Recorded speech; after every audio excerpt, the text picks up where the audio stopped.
7월 28일 정치 컨설턴트이자 정치 유튜버 박시영은 자신의 페이스북에 다음과 같은 글을 게시했습니다. 지금은 휴가철이라 여론조사가 부정확하다. 이건 상식이다. 겸공, 다스베이다, 박시영TV에서 이미 말한 바 있다. 오늘 발표된 갤럽 조사에서 민주당 지지율이 하락한 걸 두고 민주당 초비상 딱지 붙여서 언론이 호들갑을 떤다. 어떤 언론은 양평 고속도로 의혹 제기가 그 원인이라고 지적한다. 한마디로 웃기고 자빠졌다. 양평 고속도로에 대한 민심이 얼마나 사나운지 관련 여론조사를 보면 알 텐데 국민을 얼마나 우습게 알면 저런 해석을 한단 말인가. 내주 방송 인터뷰에서 몇몇 민주당 내부 총질러 의원들이 갤럽 조사 인용하며 이재명 대표 비판하는 수단으로 활용할 게 뻔하다. 민심의 기조는 윤석열 정권 출범 80일 이후 단 한 차례도 바뀌지 않았다. 윤석열을 잘못 뽑았고 나라가 걱정된다는 것이다. 정권 심판할 수 있는 총선이 빨리 왔으면 좋겠다. 민심이 궁금하시면 여론조사 꼭 보시면 된다. 같은 날 발표된 한국갤럽의 정당 지지율 조사 결과에서 민주당의 지지율이 29%로 나타난 것을 부정하는 내용입니다.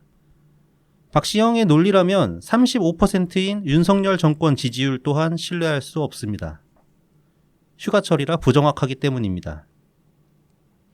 또한 부정확한 여론조사 결과가 반드시 민주당에게 부정적으로 나타난다는 보장도 없습니다. 민주당 지지자들만이 휴가를 떠나 여론조사 응답률이 낮을 리가 없기 때문입니다. 정치 컨설팅은 의정활동, 홍보 등을 대신해주기도 하지만 가장 주요한 업무는 선거운동을 지원하는 것입니다.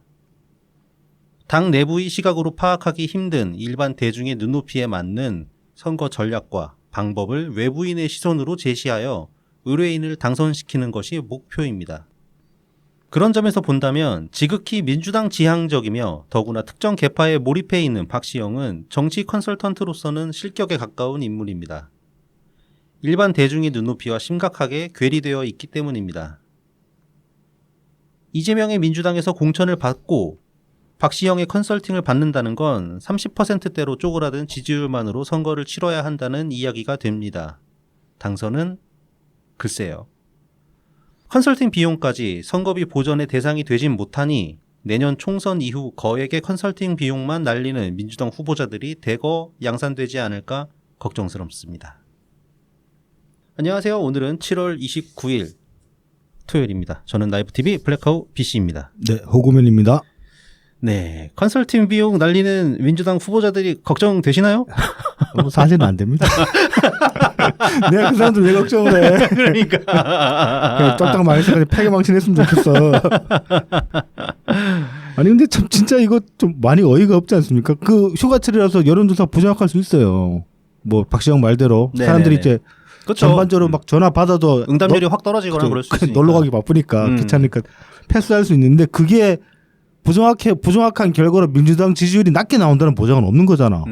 이거 오히려 어떻게 보면은 29%도 사실은 안 되는데 뻥튀기 해가지고 29% 됐을 수도 있는 거 아니야 이거는. 그렇죠. 뭐 그런 걸 있는데 이제 어쨌든 제가 봤던 기사 이제 제목 말고 내용 네. 중에서 가장 그럴싸했던 거는 네. 그 뭐였냐면은 이제 아직도 민주당이랑 이제 국민의힘이 그래도 오차 범위에서 크게 벗어나지 않게 차이가 있긴 하지만 네. 민주당이 추세적으로 봤을 때 계속 하향 추세이기 때문에 그렇죠. 예, 그래서 이제 이게 문제가 있다. 네. 이렇게 이제 짚은 기사가 있었거든요. 뭐 그 매주 보면은 뭐 떨어지는 추세가 그래도 1%, 2% 그렇기 때문에 지난주와 이번 주만 비교하면은 사실 큰 의미가 없을 수도 있죠. 그렇죠. 근데 장기 추세로 그렇죠. 보면 이렇게 계속 조금씩 그렇죠. 줄어드는 하향 곡선인 건 분명하기 때문에 그렇게 보면은 사실 이건 위기감 가져야 되는 게 맞거든요. 네. 근데 뭐 그래서 이제 이재명 지지자들은 네. 어쨌든 이게 매우 불만스러워서 네. 뉴스토마토 조사만 믿는다는. 아니 여론조사 꽃이 아니고 그 뉴스토마토도 높게 나오니까. 이게. 뉴스토마토가 상당히 좀 보수적으로 잡는 편이긴 하죠. 잡히죠 그렇게. 근데 거기도 근데 추세적으로 따지면은 떨어지는 추세 아닌가? 민주당이? 어쨌든 근데 숫자가 이기잖아. 민주당이 높잖아. 아직도 높을 수도 있어요. 예. 뭐 입맛 따라 그렇게 믿고 이제 그 의기소침을 하지 않는 거는 뭐 나쁘지 않는데 그래도 위기의식을 가질 때는 가져야 될 텐데 말입니다. 이거는 박시영 또 이번 주에 뭐 또 이상한 소리 또 하나 더 있잖아요. 이거 말고도 자기 페이스북에 저기 뭐 당원들 말만 들으면 된다 그런 취지로 이야기를 또 해놨더라고. 아니 그러니까 제가 이제 인트로 그래도 적긴 했습니다만 이 양반은 자기 정치성이 컨설턴트잖아. 어쨌든 간에. 그렇죠. 대외적으로 내세우는 거는 전문이 그거네. 네, 그걸로 돈을 제일 많이 벌 모르겠다. 요즘은 유튜브로 더 버는지는 모르겠지만은 컨설팅을 하는 사람이면은 최대한 객관적인 시각을 제공하려고 노력을 해야 되는 거 아니에요? 그렇죠. 더구나 선거판인데 다른 것도 네. 아니고. 근데 이 양반은 심각하게 지금 막 이재명 지지 쪽으로 그쪽 순수 잡고 무슨 컨설팅을 한다는 건지 참 모르겠습니다. 네. 평생 벌 돈을 다 벌었나? 이제 더 이상 안 벌어도 되나? 아, 돈 벌기는 많이 벌었을 거예요. 그렇죠. 많이 벌긴 했을 텐데. 네. 뭐 이제 그 지난주에 이제 PC님이 뭐 이번 주면 장마철이 끝난다고 하시더니만은 정말 장마철이 끝났습니다. 네. 예보와 다르게 이번 주에는 비가 별로 안 왔어요. 근데 이제 비가 그쳐서 좋긴 다행히 이제 더 이상 피해 없이 지나갔으니까 그건 괜찮은데 이 문제는 이제 습기가 장난이 아니에요 지금. 이제 뭐 이제 또 올 것이 온 거죠. 네. 이 강력한 북태평양 고기압에 의해서 이게 이제 어제부터 좀 본격적으로 폭염이 온 것 같은데 네. 이번 주 중에서도 어제 같은 경우는 그 체감 온도가 서울 같은 경우에 41도까지 올라갔었거든요. 낮에. 네. 근데 이제 그래서 제가 그 수시로 이렇게 기온을 확인하면서 이제 그렇게 봤는데 밤에는 한 습도 99%까지 가요. 그래가지고 이건 사람 살 때 못 든다 그러고 있다가 낮 되면 한 60%까지 떨어지더라고요, 습도가. 이제 기온이 올라서 그런 것 같은데. 네. 그래서 이제 저는 이제 좀 일조량이 높아졌으니까 좀 말랐나 보다 그렇게 생각했는데 그것도 아니야. 또 다음날 밤 되면 또 습도 쭉 올라가가지고 97% 그런 식으로 올라가니까 이 당분간은 이 습기지옥 그다음에 이 뜨거운 고온 상태에서 이제 고생을 좀 해야 될 것 같고 유엔에서 열대야죠. 지금 발표를 했지 않습니까? 이제 네, 더 이상 네. 온난화가 아니고 열대화?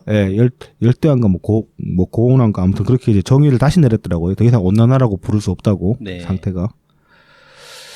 그래서 이제 그 지금 지구 그 평균 기온 있지 않습니까? 네. 평균 기온은 항상 일정할 거 아니에요. 뭐 남반구, 북반구가 계절이 반대로 가니까. 근데 이제 평균 기온이 지금 16점 몇 도라고 하더라고. 그럼 다시 조금 내려왔나? 17도까지 넘었었는데. 뭐 모르겠어요. 아무튼 그래서 지금 뭐 저기 산업혁명 이후로 지금 뭐 심각한 수준으로 네네. 지금 이제 그래서. 거의 그 데드라인 넘어서는 수준이라고 그렇게 얘기를 하더라고요. 이제 그 경각심을 가져야 됩니다. 우리 진짜로. 막상 말로만 그렇게 하고 뭘 어떻게 해야 될지는 막막하긴 한데. 참 에어컨 틀고 이런 얘기하기. 에어컨 부드는데 지금 꺼야 될 것 같은데요. 근데 사실 그 전기요금 같은 거는 좀 진짜로 좀 그 인식을 달리할 필요가 있는 것 같아요. 전기요금 인상 같은 거에 대해서는. 네. 근데 이제 그 다음에 이제 전기요금 인상하는 이제 이유가 뭐냐 거기에 따라서 이제 좀 달라질 수는 있는데 이게 그 뭐 그린 에너지 쪽으로 전환을 한다든지 그런 차원에서 전기요금 인상되는 거는 감수해야 되지 않겠나 뭐 그런 생각은 합니다. 네. 그 지난주에 이제 저희가 그 뭐지 학생인권 조례 다루면서 네. 이제 그런 말씀을 드렸었는데 국민의힘 측에서 의회에서 그 교권 신장에 관한 어떤 그런 이제 입법안들을 내놨는데 이제 민주당 측이 다 커트를 했다 그런 이제 말씀을 드렸었는데 이거 이번 주에 또 그거랑 완전 반대되는 그런 기사가 났더라고요 보니까 서울의회 같은 경우는 이제 그 민주당 측에서 이제 그 교권 보호조례를 발의를 하려고 하는데 지금 국민의힘 측에서 다 막고 있다고 해요. 그래서 이제 뭐 보면은 이게 조희연 교육감이 이제 이번에 세 번째잖아요. 네. 거의 교육감도 세 번 하면 끝인가? 그렇지 않을까요? 뭐 지자체장이랑 같이 갈라나? 근데 아무튼 이제 세 번째로 이번에 그 출마하면서 공약 1호로 내세웠던 게 이거였다고 합니다. 네. 교권 보호조례. 그래서 이제 작년 9월에 입법을 예고를 했는데 국힘 측에서 이제 막아가지고 일단 본회의까지 상정도 못 되어 있는 상태라고 하는데 내용들을 보면은 대충 이런 겁니다. 뭐 학생은 교원의 정당한 교육 활동을 존중하고 나아가 다른 학생의 학습권을 침해하지 않아야 한다. 보호자는 정당한 교육 활동 중인 교원에 대해 부당한 간섭을 하지 않아야 한다. 교육감은 민원인이 법령 또는 학교에서 정한 적법한 절차를 위반하여 교육 활동을 침해하고 학교장이 요청하는 경우 민원인의 그 행위가 관계 법률의 형사처벌 규정에 해당한다고 판단하면 관할 수사기관에 고발한다. 학교장은 방문자가 무단 침입 등 학교 출입 수칙을 위반한 경우 학교 시설 출입을 제한할 수 있다. 뭐 이런 내용들이 있다고 합니다. 그러니까 여기 대충 보면 이 조례안에도 그 얼마 전에 그 서희초 교사분이 돌아가시게 된 원인으로 꼽히는 그런 이제 무리한 클레임 같은 거에 대한 최소한의 어떤 뭐 조치라고 해야 되나 그런 것들이 이제 어느 정도 명시되어 있기는 합니다. 네.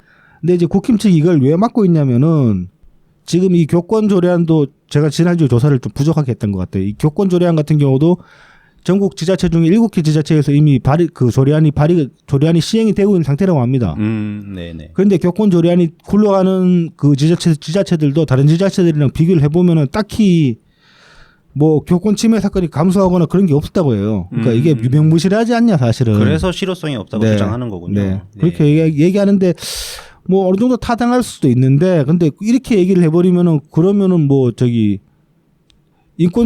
그 학생 인권 조례안도 마찬가지 아니에요? 유명무실하다고 얘기를 해버리면은 이거를 일단 그러니까 이걸 명시를 해두고 이거에 따라서 이제 조치를 취해 나간 데 따라서 어떻게 달라질 수도 있는 거 아닐까 저는 그런 생각이 듭니다. 네네. 그리고 사실은 뭐 더 중요한 건 그거긴 하죠. 이게 의회에서 그러니까 조례가 아니라 법으로 규정을 해야 되는 부분이라 가지고. 네, 그렇죠. 네. 지금 그래서 그 교육부 장관이랑 그 조희원 서울시지 교육감 같은 경우는 지금 국회 가가지고 이제 한번 그 질의를 가졌잖아요. 이 관련해 가지고. 네네. 그리고 이제 빠른 그 조치를 취하겠다고 하는데 의회 차원에서 좀 규정을 이번에 좀 촘촘하게 만들어 가지고 법을 발의할 필요가 있다고 봅니다. 지금 여론도 지금 탄력받고 있는 상태잖아요. 이거 같은 경우는. 그렇죠. 네네. 그래서 이제 이 관련해 가지고 이번 주에도 뭐 여러 가지 기사들이 나왔었는데 뭐 그리고 이제 약간은 그 확전됐다고 해야 되나? 그 주호민씨 네. 관련해 가지고 이제 그런 이야기들도 나오고 해 가지고 좀 다르려면 다를 내용들이 많기는 한데 그 애초에 저희도 이제 요거를 좀 더 다뤄볼까 싶었는데 지금 같은 경우는 어떤 이걸 가해자라고 말하기는 좀 못할 수도 있겠지만 아무튼 그 과도한 민원을 제기해 가지고 어떤 그런 이제 교권 침해 사례를 일으키는 이제 그런 그 원인 쪽으로 자꾸 이제 그 타겟팅을 해 가지고 이제 그렇게 이제 보도가 되는 경향들이 있고 사람들 이제 관심도 그쪽으로 쏠리고 있는데 제가 이제 그 트위터에서 이제 글을 하나를 봤었거든요. 보고 네. 이제 이분 말씀이 맞다 이렇게 생각 들었던 게 이 진상은 전 세계 어디 가도 있다. 그렇죠. 네. 네네. 문제는 이제 그래서 이제 진상이라는 거는 인간 사회에서 없을 수가 없기 때문에 뭐 물론 이제 진상 짓을 하면은 그 사람을 비판을 해야 되죠. 그래가지고 이게 잘못된 짓이라는 그 인식을 심어줄 필요는 있지만은 근데 그 그러니까 그 특정 지금 같은 경우 이제 지금 주호민 씨가 많이 거론이 됐으니까 그 부부가 많이 거론이 됐으니까 근데 그 사람 욕해가지고 그 사람들을 응징한다고 이런 일이 없어질까 하면 그건 아니란 말이죠. 그럼 뭘 해야 되느냐 이런 일이 발생했을 때 어떻게 그 관련 그 실무자들을 보호를 할 것인가 그다음에 이제 그 권한을 어떻게 주고 해가지고 그 사람들이 지체되지 않고 일을 할 수 있게 만들 것인가 그 제도의 문제지 이거는 지금 뭐 사람 몇 명 집어가지고 저 새끼 나쁜 놈이다라고 그렇게 이제 몰아붙인다고 해서 해결될 일은 아니라는 거죠. 그래서 이제 그런 관점에서 저도 이제 그 이번 주에 그런 여러 가지 나왔던 기사들을 다루려다가 그냥 접어두고 지금 이제 교육부랑 그 뭐 서울시 교육감 같은 경우 이제 그 제도 개선을 이제 약속을 했기 때문에 그 양반들이 들고 나오는 안들이 뭔가 좀 구체화되면은 그때 한번 다뤄보는 게 맞지 않나 그렇게 생각을 합니다 지금. 그리고 요 이슈에 관련해 가지고 이제 많은 분들이 당연히 이제 뭐 청취자분들 중에도 자녀를 두신 분들이 많기 때문에 네네. 이 관점 저 관점에서 이제 몰입을 하시게 돼요. 보면 이제 어떤 분들은 그 주호민 씨 부부랑 비슷한 처지에 있는 분들도 있으니까 그분들 같은 경우는 또 이제 좀 다른 관점으로도 몰입을 하시는 경우가 있고 이 관점 저 관점으로 몰입을 하시게 되는데 그게 당연하긴 한데 그래도 저는 좀 약간은 거리를 두고 보시는 게 좋지 않을까 그런 생각도 해봅니다. 너무 몰입하시는 것 같다는 느낌이 들어가지고 이 정도로 할까요? 스몰 토크는? 네. 그렇죠. 네. 자, 그러면은 저희를 도와주시는 고마운 분들 소개해드리고 본 내용으로 들어가도록 하겠습니다. 후원 계좌를 통해서 트친 S님, 귀여운 감자님, 삐딱스 의자이밍님 후원해주셨습니다. 네, 감사합니다. 감사합니다. 이재명이 그 의자 위에 올라간 거 가지고 아, 그것 때문에 그 그렇구나. 물난리 구경한다고. 아, 예. 네, 다음은 제공입니다. 웰 컴퓨터입니다. 부산 4하구 괴정로 221 4시장 복개로 입구에 있습니다. 070-8742-9595, 051-271-0066입니다. 트위터에서 웰 컴퓨터, 인스타그램, 페이스북, 네이버 블로그에서 웰 컴퓨터 골뱅이 AIRSEE 숫자 12로 검색해 주시면 됩니다.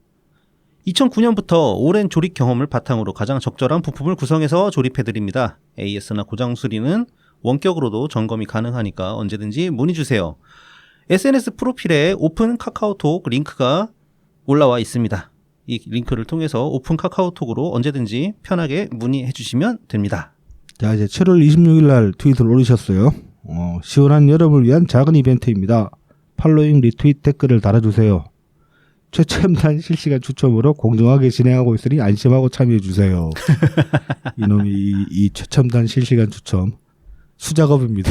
최첨단은 아니고 가장 전통 있고 오래된. 아닙니다. 본인 그 사장님 본인 피셜로 최첨단이라고 늘 강조를 하십니다. 추첨할 때마다 최첨단 방식. 이거는 전통이지. 클래식. 근데 이거를 그 이번에 이제 이벤트 공지를 하시면서 좀 엉성하게 하셨어 공지를. 이게 지금 그 당첨자 발표일이 당첨자 추첨일이 네네. 31일 오후 7시거든요. 네. 근데 그럼 댓글을 언제까지 달아야 되느냐? 이거를 명시를 안 해주셨어. 그래가지고 제가 전화로 확인을 해봤더니만은 네네. 7월 30일 5시까지. 31일 5시. 네, 5시까지 참여하신 분들은 이제 추려가지고 추첨을 하신다고 합니다. 네. 그러면 이제 2시간 동안 네. 만드셔가지고 네. 집어넣고 추첨. 네, 최첨단 방식으로. 네네.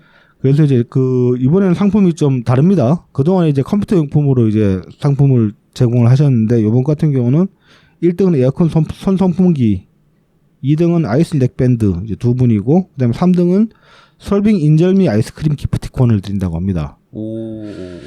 여기 이제 에어컨 선풍기 같은 경우는 요거를 써보신 분이 있다고 해요. 독일한 제품을. 근데 상당히 네네. 성능이 좋다고 합니다. 아. 아이스 넥밴드는 모르겠고, 차갑게. 예, 그 냉장고에 이제 얼려놨다가 이제 목에 둘둘 감고 다니는 그건 것 같은데. 자, 그래서 이제 웰컴퓨터 트위터에 올라와 있는 요 이벤트 게시물을 리트윗하시고, 그다음에 웰컴퓨터 계정을 팔로잉하시고, 그다음에 요 이벤트 글에다가 이제 댓글을 달아주시면 자동 응모가 되겠습니다. 그래서 많은 참여 부탁드립니다. 네, 조금이라도 시원한 열을 위해서 네. 웰 컴퓨터와 한번 이벤트를 나눠보시기 바라겠습니다. 네. 다음은 달품은 농장입니다. 트위터 달품은 농장 골뱅이 DALPUMEUN, 인스타그램 달품은 농장 _ 농사짓는 문파 골뱅이 DALPUM 숫자 1입니다. 청란, 청개육부터 친환경 우렁이쌀, 고춧가루, 참기름, 들기름, 서리태콩, 찰, 옥수수를 판매하고 있습니다. 많은 성원 부탁드립니다. 네. 네, 마지막으로 라만까까입니다. 네이버 스마트 스토어에서 라만까까를 검색해주세요. 머랭 쿠키, 오란 땅, 마들렌, 곡물 쿠키, 구운 찰떡, 구운 약과, 호두 강정, 에그 타르트까지 많은 상품이 준비되어 있습니다. 자, 이벤트 결과 알려주시죠. 네. 이제 총 17분이 참여를 해주셨습니다. 그래서 네네. 이제 역시나 이번 주에도 이제 금요일 자정에 이제 추첨을 했는데, 결과로 이제 오엣님이랑 인천 옥개비님이 당첨이 되셨습니다. 아, 네, 축하드립니다. 이 두 분께서는 이제 botlenek@gmail.com으로 이제 닉네임, 성함, 주소, 전화번호를 보내주시면은 상품을 이제 배송해 드리도록 하겠습니다. 상품이 이제 기프트 셋입니다. 기프트 셋. 그리고 이제 지난주에 당첨되신 달품 농장 미숫가루 이벤트에서 당첨되신 두 분 중에 달바라기 님께서 메일을 안 보내주셔가지고. 네, 네네. 메일을 보내주시면 좋겠고. 그 다음에 또 전주 이제. 웰 컴퓨터. 네. 유선 헤드셋 당첨되신 이제 HBJ 님도 아직 메일이 없으셔가지고. 아하. 조속히 메일을 보내주시기를 부탁드리겠습니다. 네네. 꼭 보내주세요. 네, 이벤트 당첨되신 모든 분들 축하드립니다. 다시 한번. 축하드립니다. 자, 그럼 이제 본내용으로 들어가 볼까요? 이게 최근에 이제 윤석열 정부가 8월부터인가요? 이제 말하자면은 문재인 정부에서 얘기했던 위드 코로나로 이제 넘어가려고 그렇게 이제 준비를 하고 있는 것 같은데, 이게 좀 뭔가 좀 그냥 좀 무책임하게 손을 놔버린다고 해야 되나? 그런 느낌 좀 들어가지고.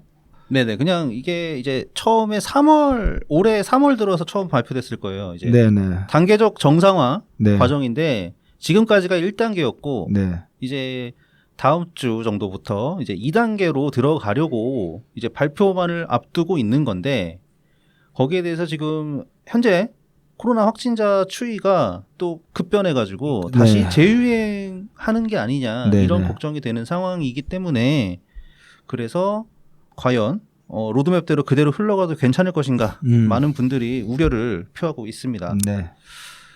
그래서 지금 이제 차근차근 지금 벌써 정부에서는 준비를 하고 있는 상태인데요. 네네. 지금 이제 현행이 이제 1단계입니다. 1단계이고 그래서 지금 상황을 다시 한번 살펴보면은 이제 마스크 착용 같은 경우에는 실내 마스크 병원이나 뭐 입소형 그러니까 요양원 같은 데겠죠. 네네. 감염 취약시설 등에서는 의무로 마스크를 착용을 아직 해야 되고 그 외의 곳에서는 뭐 식당이라던가 일반적인 곳에서는 뭐 꼭 안 써도 된다. 네. 예, 이렇게 되는 거겠죠. 그 다음에 이제 확진자를 전수 감시하고 있고 아직. 네. 그 다음에 이제 뭐 PCR 검사라던가 PCR 검사는 60살 이상에게는 우선순위로 해가지고 무료로 검사 비용을 네. 하고 네. 있고 그 다음에 이제 일반인들 신속 항원 검사 비용은 네. 검사료가 무료고 진찰료는 본인 부담. 지금 현재 이렇게 되고 있습니다. 네. 그다음에 이제 입원 치료비 같은 경우는 모든 입원 환자는 본인 부담금을 이제 정부에서 지원을 아직 하고 있고 백신 치료제 무료 지원하고 있고 생활 지원비는 중위소득 100% 이하 가구에게 생활 지원하고 그다음에 유급 휴가비는 종사자가 30인 미만인 기업에만 지금 현재 하고 있습니다. 네네. 그러면 이게 이제 2단계로 넘어가면 어떻게 되냐? 병원이나 요양원 같은 곳에서도 이제 실내 마스크를 반드시 쓰지 않아도 되는 권고 형태로 전환이 될 예정이고, 네. 그 다음에 감시는 이제 의료기관에서 양성자 표본으로만 이제 감시를 하게 됩니다. 그 다음에 이제 PCR 비용은 건강 취약 계층만 건강보험이 적용이 되고, 네. 이런 경우에는 이제 그래도 일부 본인 부담금이 생기고요. 그 다음에 네네. 진찰료는 본인 부담이 됩니다. 그러니까 그 전에는 60살 이상 등 우선순위한테는 무료로 됐는데 이제 전체 인구의 일부 본인 부담을 해야 되고 네네. 취약계층만 건강보험은 적용이 되고 네. 진찰료는 그대로 본인 부담 이렇게 되는 거고요. 그다음에 신속 항원 검사도 검사료 전액과 진찰료가 전부 본인 부담 형태로 바뀝니다. 그러니까 정부 지원이 완전히 사라지는 거죠. 그럼 꽤 비싸지 않나? 그러면은. 그래서 가격이 어느 정도 될지는 몰라서. 그다음에 이제 입원 치료비의 경우에는 중증 환자의 경우에만 본인 부담금의 일부를 한시적으로 지원하는 걸로. 네. 그다음에 이제 백신과 치료제는 계속 무료 지원이 된다고 합니다. 백신하고 치료제는 그래도 무료 지원이에요? 네네. 그다음에 생활지원비는 중단 예정. 네. 유급휴가비도 이제 앞으로는 중단 예정입니다. 야, 그럼 이제 뭐 자가격리 같은 건 아예 그냥 뭐 하지 말라는 소리네? 사실 뭐 자가격리도 지금은 이제 의무가 아니잖아요. 네네. 그냥 하고 싶으면 하고, 네. 뭐 그냥 나가고 싶으면 나가도 된다. 이 정도 수준이기 때문에 현행도. 네. 그래서 아마 최근에는 코로나 확진됐다고 해서 쉬시는 분 거의 없을지도 몰라요. 증상이 뭐 심해서 아프면은 쉬시겠지만. 아니 근데 뭐 저는 이제 그 트위터 상에서는 보면은 근래에도 그러니까 한두 달 전에 네. 이제 코로나 감염 그러니까 확진되셔가지고 집에서 이제 자가격리 하신다는 그런 분들이 좀 보였었거든요. 네네. 아직까지는 어느 정도 경각심을 가지고 이제 그분들이 근데 특별하게 증상이 심하다는 분들은 없었는데도 그냥 이제 격리를 하시더라고 알아서들. 근데 이래버리면 아예 이제 그것조차도 안 하게 돼버리면 좀 불안하긴 하네요. 이런 식으로 가면은.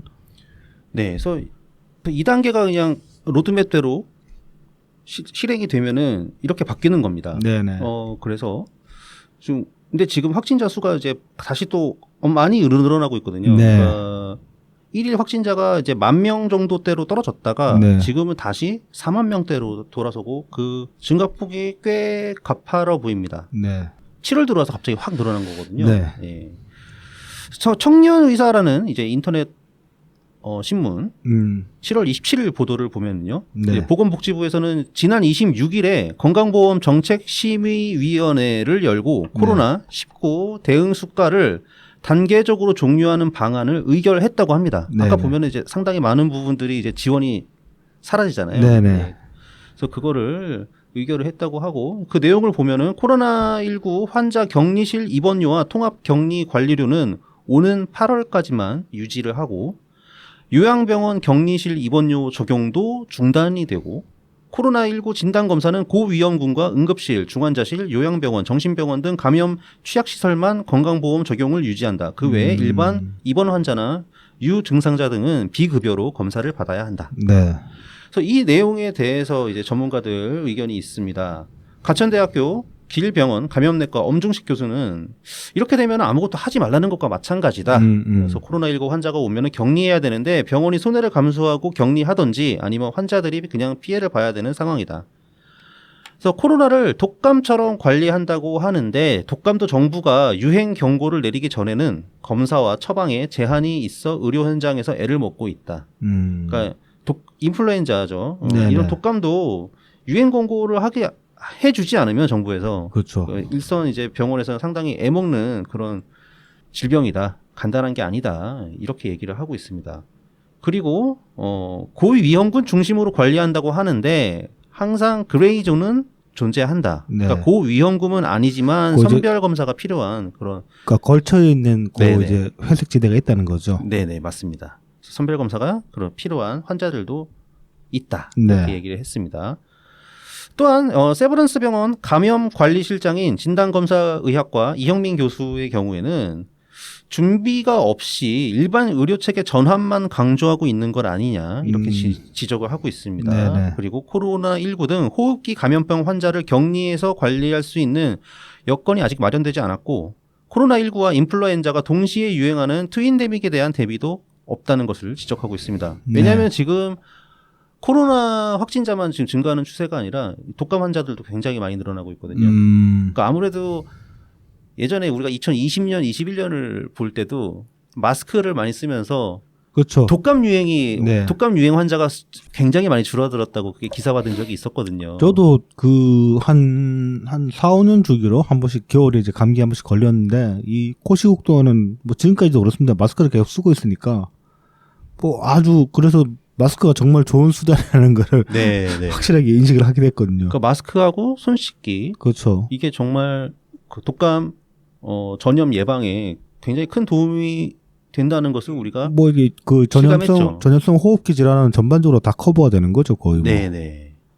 그래서 이와 같은 상황에 대해서 이영민 교수는 또 뭐라고 얘기했냐면은 우리보다 먼저 이 거리두기를 풀은 이제 그 유럽 상황을 보면은 2022년 인플루엔자 유행이 여름 내내 지속되었고 코로나 이전의 예년 수준으로 다시 증가했다. 그러니까 그거를 우리는 이제 지금 겪기 시작하는 거다 이런 거죠. 그래서 인플루엔자는 호흡기 감염병이다 보니 국민이 얼마나 마스크를 잘 착용하느냐에 영향을 받을 것이다. 인플루엔자 환자 수가 코로나19 유행 이전 수준으로 돌아가면은 트윈데믹으로서 관리를 해야 된다. 네. 그래서 이런 상황에서 의료기관 선별검사 자체가 없어지는 셈이기 때문에 이런 상황에서 이제 이 코로나19 위기 단계가 하향되게 되면은 선별검사 자체가 없어지는 셈이고 마스크 착용 권고 메시지가 제대로 전달되지 않아 전면 해제로 사람들이 받아들이고 있기 때문에 이게 위험하다는 거죠. 마스크를 아예 쓰지 말라는 얘기는 아닌데 뭐 가급적 쓰는 게 낫지 않겠냐 그 정도로 얘기를 하는 건데 안 써도 특별하게 제재받는 게 없으니까 벗어도 되는구만 하고 그렇죠. 이렇게 벗고 다니는 거죠. 사실 요새 버스나 지하철 보면은 상당히 많은 분들이 사실 이제는 진짜 마스크 안 쓰신 분들이 굉장히 많아요. 뭐 그렇습니다. 마스크 쓰신 분들이 더 소수. 네네. 자, 그리고 이제 의료기관 내에서는 마스크를 착용할 수 있도록 강한 메시지를 내야 할 필요가 있고, 그다음에 인력 문제 때문에 모든 중환자실을 전부 1인실로 할 수 없는 게 현실이기 때문에 그렇다면은 호흡기 환자 대상 중환자실만이라도 1인실로 만들어야 한다. 그래야지 코로나19 환자도 일반 진료 체계에 포함시킬 수 있다. 네네. 그래서 의료기관들이 중환자실을 1인실로 개편할 수 있도록 정부가 지원해야 된다. 이게 이제 그 준비를 좀 할 수 있게 정부 지원이 필요하다는 그런 게 되겠죠. 자, 그래서 이런 상황에 대해서 이제 질병청 관계자는 이렇게 얘기를 합니다. 확진자 수가 하루 4만 명을 넘겨도 7월 이제 1주차죠.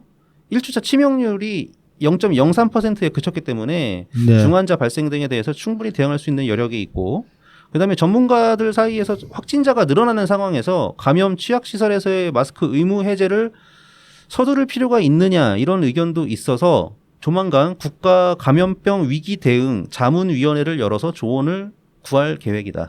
이 확실히 치명률 떨어진 거는 저도 어느 정도 체감을 하는 게 저희 어머니께서 뭐 저한테 이제 연락 안 하셔가지고 몰랐는데 5월달에 이제 코로나를 계속 코로나 앓고 지나가셨다고 하더라고요. 네네. 근데 이제 뭐 여쭤보니까 좀 심하게 이제 힘들진 않았고 뭐 이제 약간 얼마간 이제 그 후각이랑 미각이 이제 좀 안 잃었다가 이제 지금 이제 돌아오고 있는 추세라고 하시던데 그렇게 보면은 사실 코로나 초기만 해도 그 나이 드신 분들한테 정말 치명적이었잖아요. 네네. 그렇죠. 증상 자체가 버티기 힘든 정도로 그랬는데 뭐 그런 게 없었다고 하시는 거 보면은 저희 어머니도 이제 그 백신은 다 맞으셨기 때문에 그래서 이제 그 치명률이 많이 떨어진 거 아닌가 그런 생각이 들더라고요. 그래서 이제 그동안에 백신 잘 맞은 게 그나마 잘 맞아놨기 때문에 그나마 뭐 이렇게 유행해도 뭐 확진자가 늘어나도 이렇게 심각하게 받아들이지 않을 수 있는 게 아닌가 뭐 그런 생각은 듭니다.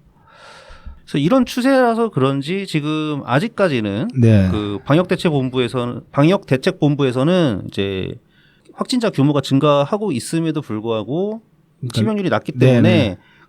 주간 위험도를 27주째 아직 낮은 상태로 네. 유지를 하고 있다고 하고요. 이게 사실 그 위드 코로나라는 게 핵심이 그거잖아요. 코로나 그러니까 감염자 수가 뭐 감염자 수가 줄어들거나 완전히 종식되는 게 아니라 그 백신 다들 백신을 맞춰가지고 치명률을 낮추는 게 이제 핵심이잖아요, 사실은. 그래서 뭐 걸리더라도 전국에는 그냥 일반 감기처럼 그렇게 여기지는 수준으로 가는 게 이제 위드 코로나의 저는 핵심이라고 보는데 그렇게 보면은 또 정부의 지금 대책이 아주 뭐 비관적으로 그렇게 볼 만한 건 또 아닐 수도 있지 않나 그런 생각도 들긴 합니다. 사실 치명률을 생각해 보면은. 그렇죠. 네네. 그래서 이제 방역대책본부 관계자가 코로나 위기 등급을 4급으로 하향시키는 것에 대해서는 네. 뭐라고 얘기했냐면은 국내외의 유행 상황과 준비 일정 등을 종합적으로 고려하고 전문가 자문도 거친 뒤에 확정하겠다. 네. 그래서 지금은 전체적인 상황을 모니터링하고 있고 마스크 의무를 언제 추가 해제할지는 아직 정해지지 않았다. 네. 이런 얘기도 하고요. 그다음에 고위험군 보호와 개인 방역 수칙의 준수도 적극 강조할 때다. 뭐 원론적인 맞는 얘기를 했는데 그런데 이제 개인적으로는 좀 걱정되는 부분이 있긴 해요. 현재 네. 이제 그 정부 흐름을 보면은 내뱉은 말을 굉장히 어떤 면에서는 잘 지키고 있거든요. 네. 그러니까는 뭐 지금 전문가 뭐 청취하고 뭐 모니터링 하고 있고 이렇게 하고 있다고 하는데 네. 그냥 뭐 아무 문제 없네 계획대로 네. 그냥 하향시킬 수도 있을 것 같아서 그러니까 이거 뭐 한 1, 2주 정도만 두고 봐도 될 것 같긴 하거든요. 네네. 지금 이제 그 확진자 수가 한창 오르고 있는데 네. 뭐 고점을 언제 찍을지 아니면 이제 확진자 수가 증가하면서 그러면 치명률에 변화가 생기는지 이런 것들을 좀 더 한 2주나 3주 정도 지켜보고 나서 그다음에 정해도 되지 않을까. 그런 다음에 아까 이제 그 병원 일선 관계자들 분들께서 얘기한 그런 어떤 시설 대비 네네. 지원 같은 거를 해서 그런 게 다 완료가 되면은 그때 이제 전환을 해도 되지 않을까. 뭐 일단 뭐 그냥 뭐 개인의 입장에서는 지금도 충분히 편안하게 돌아다니고 있기 때문에 그렇죠. 네네. 사실상의 코로나 이전과 뭐 저는 개인적으로 마스크를 쓰고 다니기는 하는데 네네. 실내에서는 네. 그 외에 뭐 특별히 불편해 보이는 걸 잘 모르겠어요. 뭐 그 코로나 코시국 때는 저희 뭐 영업 제한도 걸고 했기 때문에 그렇죠. 그런 네네. 것들이 이제 문제가 됐던 건데 저도 지금 뭐 사실은 마스크 쓰고 다니고 있고 많은 분들이 마스크에 이미 익숙해졌잖아요. 몇 년간 써왔기 때문에 그러면은 최소한의 그런 어떤 개인 방역 같은 거는 뭐 이제 법적으로 규제를 안 하더라도 그 권고사항이라고 그렇게 얘기를 했으니까 네. 캠페인 같은 걸 통해서라도 가급적 마스크를 쓰는 편이 낫지 않냐 그 정도로는 국가적으로 얘기해 줄 수 있는 거 아닌가 뭐 그런 생각이 듭니다. 네, 그런 조치들은 좀 필요할 것 같아요. 네. 하여튼 뭐 걱정이 돼요. 뭐 하여튼 뭐 계속 눈치 보다가 뭐 얼마 전에 이거는 뭐 정치 영역이긴 한데 네. 그 이동관 씨를 결국은 방통위원장 후보로 지명을 하지 않았습니까? 네네. 이놈의 정부에서 네. 그런 거 보면은 뭐 이것도 그냥 밀어붙일 수도 있지 않을까. 그러니까 슬슬 그런 게 좀 걱정이 돼요. 네. 그러니까 이게 그 정치적으로 어떤 이득인지 그것도 잘 모르겠습니다. 그냥 국가 재정 상황에 도움이 된다고 해야 되나 이거를 어쨌든 그러니까 지출이 많이 줄어들죠. 뭐 그런 면은 있겠죠. 근데 그렇다고 해도 국가 전체 재정 비율로 따지면은 그렇게 또 큰 규모는 아닌데 이게. 그걸 모르겠습니다. 그래서 그다음에 이제 두 번째로 걱정되는 부분은 이거예요. 지금쯤 시기가 지금 우리가 그 문재인 정부 때 1, 2, 3차 백신 접종을 했잖아요. 네네. 그리고 뭐 추가로 할 사람들은 4차까지 하신 분들도 있고. 네네. 그런데 그리고서 이제 확진자들은 자연 면역도 어느 정도 생기신 분들이 있을 거고. 네. 어쨌든 이런 면역이 슬슬 약해졌을 시기가 아니냐. 네네. 네. 그래서 지금 증가하는 게 이제 면역이 약해진 상태에서 확진자 수가 늘어나는 거면은 다시 뭐 10만 명, 20만 명 이렇게 늘어날 수도 있지 않냐. 네. 네. 이런 걱정, 우려되는 부분이 있는 겁니다. 그래서 이제 단계 완화 발표 시점을 미루고 다시 마스크 착용과 또는 이제 백신 접종을 다시 한번 권고하고 캠페인이라도 벌여야 되는 거 아닌가 시기적으로. 네네. 네, 그런 생각이 좀 이번 한 주간 좀 들었습니다. 이거 이제 관련 보도 중에 보면 좀 비판적인 시각으로 이제 지적한 것 중에 그런 게 있더라고요. 이제 문재인 정부 때만 해도 그 정은경 청장 같은 경우는 그러니까 정부와 질병청장의 그런 어떤 관계가 그러니까 질병청에서 이제 규정을 하면 정부가 거기에 맞춰주는 그런 쪽이었다고 볼 수 있는데 지금 같은 경우는 그 관계가 역전된 게 아니냐. 그렇죠. 질병청 보건복지부나 뭐 기재부 이런 정부 부처에서 네. 방향을 정하면은 질병관리청은 그냥 그대로 따라가는 그런 모양새죠. 네, 그러니까 이제 좀 형식적으로만 네네. 그런 식으로 맞춰주는 식이 아니냐. 뭐 그렇게 이제 지적을 하는 것도 있더라고요. 그래서 뭐 여러모로 좀 정부가 신뢰가 없기도 하고 그다음에 그 이번 여름에 이제 각종 재해 상황에서 정부가 어떤 그런 국가의 어떤 기본적인 책무를 하려는 그런 의지가 별로 안 보였기 때문에 그 연장선상에서 보면 사실 이 코로나 정책도 좀 이제 그런 느낌이 들거든요. 그러니까 그냥 책임 안 지려고 시스템적으로 이렇게 그냥 다 놔버리는 거 아니냐 그런 느낌도 이제 뭐 들긴 합니다. 사실 이건 이제 정부 자체에 대한 불신이 있기 때문에 그런 건데. 모든 게 그렇지만 이런 방역에 대해서도 디테일이 굉장히 중요하잖아요. 그렇죠. 그러니까 실제 현장에서 뛰는 사람들이 최대한 불만이 없고 네. 어려움이 없어야 되는 건데 네네. 지금 그런 게 이런 제가 소개해드린 보도들을 통해서 나오고 있으니까 이거를 해결을 하고 원하는 방향대로 가야지 이런 걸 해결을 못 해준 상태에서 그냥 방향대로 가라고 밀어붙이기만 하면은 오로지 그 피해는 국민이나 아니면 일선 관계자들이 본단 말이죠. 네네. 네, 이런 것들이 사실 제일 걱정되는 부분입니다. 특히 이제 취약계층들이 문제죠. 예. 그리고 이제 이거 같은 경우는 그 이제 노약자분들 그런 분들이 이제 많이 좀 여전히 아직까지 상대적으로 위험할 수 있기 때문에 이게 정부가 참 못 믿어오니까 그 분명히 이제 문재인 정부 때도 기조가 그때 이제 그린 로드맵으로 봐도 지금쯤 되면 이제 그 위드 코로나로 넘어가야 되는 그런 시점이긴 하죠 분명히. 근데 이제 만약에 문재인 정부가 지금까지 있었다면은 이어졌다면은 이런 식으로 이제 위드 코로나로 넘어갔을 것 같지는 않아요. 그렇죠. 좀 뭔가 이제 좀 만약에 비슷한 절차를 밟는다고 해도 그게 우리가 지지하는 입장이라서 그렇게 볼 수도 있긴 하겠지만은 좀 더 신뢰를 줄 수 있는 그런 이제 그 모습을 보이지 않았을까 뭐 그런 생각은 듭니다 막연하게. 이게 참 객관적으로 보기가 어려워 사실 이게 우리도 이제 어쩔 수 없이 그 정치적인 성향이 있다 보니까 정부에 대한 그 정부 신뢰도가 그래서 중요한 거거든요. 같은 정책을 취하더라도 그 약간의 아까 말씀하신 약간의 디테일 차이로 인해 가지고 뭐 어떤 똑같은 일을 해도 못 믿어지는 경우가 있고 믿게 되는 경우가 있는데 윤석열 정부는 그 점에서 많이 실패한 것 같아요. 지금까지 메시지 전달 같은 것도 보면 되게 좀 우악스러운 경우들이 많았고 네. 여러모로 좀 아쉽습니다.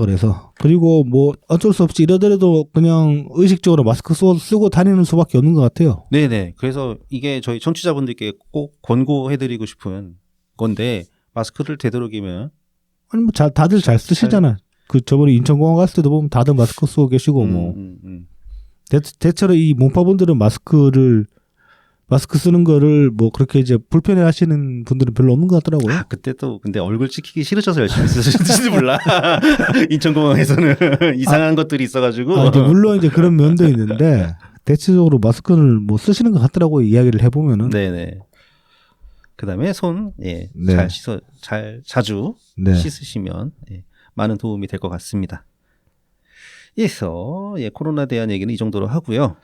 그 이제 이번 주에 또 김어준이 또 그 허위사실 유포 하나 걸렸더라고요. 또 걸렸어요? 네. 아, 징그럽네. 그 이 저기 아저씨. 누구야 한동훈 장관 관련해 가지고 그 뭐 특활비였나? 그 이제 그 특수활동비. 예, 특활비 이제 그 집행한 네네. 영수증을 이제 영수증 내역을 공개를 했는데 그거 가지고 이제 김어준이 그 틀린 얘기를 했어요. 그러니까 아. 영수증 원래 이제 법적으로 보면은 그 영수증을 공개할 때 주소지 그 영수증 발행한 주소지는 나오는데 상호명은 가리고 뭐 전화번호도 가리고 근데 주소지랑 액수만 나오던가 그렇거든요. 시간이랑. 근데 이제 그걸 가지고 김어준이 뭐 그거 뭐 가리는 게 뭐 그 뭐 숨기려고 가렸네 뭐 그런 식으로 얘기를 했나 봐. 이런저런 식으로 그래가지고 이제 그 허위사실 유포로 또 고발을 한다고 해요. 법무부 장관이 뭐 그런 식으로 이제 뭐 허위사실 그 가짜뉴스 때문에 지난주에도 하나 걸렸잖아. 뭐였지 지난주에 우리가 얘기했던 게 서희초등학교 사건에 그 국민의힘 삼선 의원 네네 그것도 이제 연루돼 고발당한 상태고 고발됐고 네. 그다음에 그 당사자 누구였지 헌가 한 뭐 그 네네. 의원도 같이 이제 고발에 그래서 그 양반 같은 경우는 고소를 했다는 것 같고요. 그 지난주까지는 이제 고소를 추진할 거다 그렇게 얘기를 했었는데 예. 이번 주 들어서 이제 고소한 걸로 그렇게 나왔습니다. 그렇죠. 이런저런 식으로 이제 김어준 가짜뉴스에 관해서 이제 좀 국민의힘 쪽에서 아니면 뭐 그러니까 정부 여당 쪽에서 좀 적극적으로 이제 좀 공세적으로 나서는 그런 모양새예요. 게다가 이동관도 뭐 가짜 뉴스와의 전쟁 뭐 이런 거 방통위가 그런 거를 이제 해야 된다. 뭐 그런 식으로. 이동관 관련해서는 이거는 가짜뉴스 영역은 아닌데 제가 이제 녹음 전에 잠깐 기사를 하나를 봤는데 네네. 이동관 그 학폭 관련해 가지고 다시 이제 다시 폭로를 했잖아요. 근래 들어가지고. 아 그런가요? 예. 그러니까 과거에 이제 이명박 시절에 폭로를 했다가 그때 이제 그래서 그때 해명하고 못 쳤는데 다시 이제 네네 올해 다시 나왔죠. 네 다시 나왔잖아요. 근데 이거 폭로한 사람이 보니까 이제 그러니까 교사인데 이 양반이 뭐 교총이랑 전교조 쪽에 있던 사람이고 그리고 문제는 민주당 의원 보좌관을 했었어요. 그리고 그 대선 때였나? 이재명 캠프에 있던 사람이요. 그러니까 이쪽 사람인 거지 완벽하게. 이래버리면 이게 좀 모양새가 이상해지는 거 아닙니까? 모양새는 네. 그냥 어떤 정략적인 그런 모양새를 취해버려가지고 지금 이동관 그 학폭 관련해가지고 이제 그 제기했던 문제 제기가 좀 퇴색되는 그런 이제 상황이 됐어요. 뭐 그래도 뭐 사실이 중요한 거죠. 사실이 조금 더 중요하긴 하고. 근데 뭐 당사자들 뭐 잘 지낸다고 그래버리는데 이제 그거 안에서 이제 잘 지낸대요. 네, 뭐 사과하고 지금 뭐 잘 지낸다고 그렇게 얘기를 하는데 아무튼 이 폭로자가도 이런 식으로 해버리면은 그냥 그 정략적인 그런 싸움으로 이제 비춰질 여지가 크죠. 뭐 아무튼 그래서 이런저런 그 김어준 관련해 가지고 좀 김어준이 좀 순환 시대라고 해야 되나 그런 면이 있는데 그래서 이제 뭐 그런 걸 보다 보니까 이번 주에 이제 요 기사가 마침 눈에 띄어가지고 이걸 좀 소개를 해보려고 합니다. 이번 주에 다른 이슈들이 묻혀가지고 요 기사도 좀 약간 주목받았다가 흘러가 버린 감이 있는데 이거 이제 그동안에 저희가 많이 해보고 싶었던 이야기들이잖아요. 네네. 그걸 좀 이제 그 기사를 좀 잘 짚어놔가지고 다뤄보려고 합니다. 요거 이제 무슨 기사냐면은 머니투데이에서 이제 7월 23일 날 나온 이제 기획 기사인데 제목이 정치 유튜버의 세계 해가지고 저희도 참 궁금합니다. 네. 정치 유튜버의 세계. 여기 이제 상하편으로 두 편으로 나눠가지고 이제 게재가 됐어요. 기사 이제 시작에 보면은 첫 머리에 이제 이런 이제 한 고위 관료의 말을 인용을 합니다. 이젠 장차관이 되려면 정치 유튜브를 해야 되는 시대다. 이 아저씨 때문에 그렇잖아. 네. 이 통일부 장관 이번에 네. 결국은 됐습니다. 임명해버렸죠. 지금 이제 원래 이 양반도 그 청문회에서 엄청나게 깨졌는데, 윤석열 정부가 국회 인사청문회 이제 결과 보고서를 무시하고 임명을 무시해도 되거든요. 사실 해도 되니까. 인사청문회에서 이제 커팅 당할 수 있는 거는 국무총리밖에 없잖아요, 사실. 네네. 근데 웬만하면 이제 정부에서도 좀 의회를 존중하는 차원에서 어느 정도는 받아들일 건 받아들이는데 이거 같은 경우는 윤석열이 좀 무시하고 좀 임명을 강행을 했어요. 그래서 이제 지금 신임 통일부 장관 김영호 이 양반은 구독자 24만짜리 채널, 좀 규모가 됩니다. 김영옥 교수의 이제 세상 읽기라는 채널을 운영을 하고 있습니다. 제목들은 하여튼. 그리고 이제 지금 이제 그 정부 쪽에 그 유튜버 출신 고위직이 이 사람만 있냐면 그건 아니고 그 신임 국가공무원 인재개발원 원장. 아, 이 사람은 이제 네. 용산 그 비서실 네네. 있다가 일로 갔죠. 네. 이제 김채환인데 네네. 이 양반 같은 경우 제법 규모가 더 커요. 54.7만짜리 채널이에요. 구독자. 이 아저씨도 유튜버였구나. 네. 김채환의 시사이다. 아, 참 저렴하다. 사이다? 사이다. 네.